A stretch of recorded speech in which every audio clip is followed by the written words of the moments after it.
आता पहा, 29 मार्चला शनी महाराजांनी राशी परिवर्तन केली. त्यांच्या कुंभ या मूल त्रिकोण राशीतून ते मीन या सेवा आणि धर्म जपणाऱ्या राशीमध्ये, जी मुक्तीची राशी आहे, अशा राशीमध्ये गेलेले. म्हणजे मीन ही गुरुची रास आहे. या राशीत 29 मार्चला 2025ला शनी महाराजांनी प्रवेश केला. आता घाबरून गेलेले आहेत पहा. शनी महाराज म्हणले की सगळ्यांना 7.5ची भीती वाटते, पण ही भीती विनाकारणच असते. पहा, शनी महाराज हे कसे आहेत?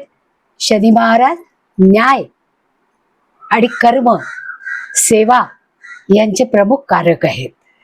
शनिदेव न्याय आणि अधिकार देतात, त्याचप्रमाणे कर्म आणि सेवाही करायला लावतात. त्यांचा हा प्रमुख गुणधर्म आहे. शनी महाराज अधिकार तर देतातच, कारण जेव्हा कर्म करतो त्यावेळेस अधिकार मिळतो. पण शनी महाराज आले की अंधारही दाटून येतो पहा जीवनामध्ये, आणि प्रत्येक गोष्ट हळूहळू शनै शनै होते.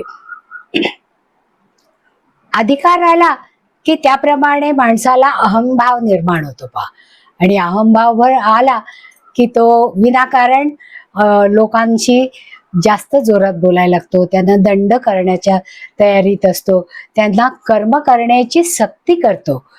कारण आपल्या अधिकाराचा वापर जर अशा पद्धतीने आपण करायला लागलो तर शनी महाराज आपल्याला लगेच जमिनीवर आणून सोडतात पहा.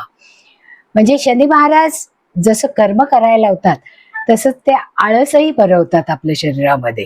म्हणजे कुठलंच काम, कारण अंधार फार आवडतो पहा, म्हणजे रात्री सारखं झोपून राहायला आवडतं. आळस हा शरीरामध्ये शिरतो आणि कुठलंही काम मी नंतर करीन, मग करीन, उद्या करीन, आज जे काम करायला पाहिजे ते उद्यावर ढकललं जातं. मग अशा वेळेस शनी महाराजांना या गोष्टी अजिबात आवडत नाही. शनीची परिणाम देण्याची क्षमता ही वेगवेगळ्या नक्षत्राप्रमाणे आणि वेगवेगळ्या राशीप्रमाणे ही वेगवेगळी आहे. शनीला पापग्रह म्हणलेला आहे, तो रोगाचा कारक म्हणलेला आहे, तो दुःख देणारा म्हणलेला आहे, तो चोरी होण्याची लक्षणं सांगणारा ग्रह आहे आणि मृत्यूचं कारण सुद्धा मानलेलं आहे.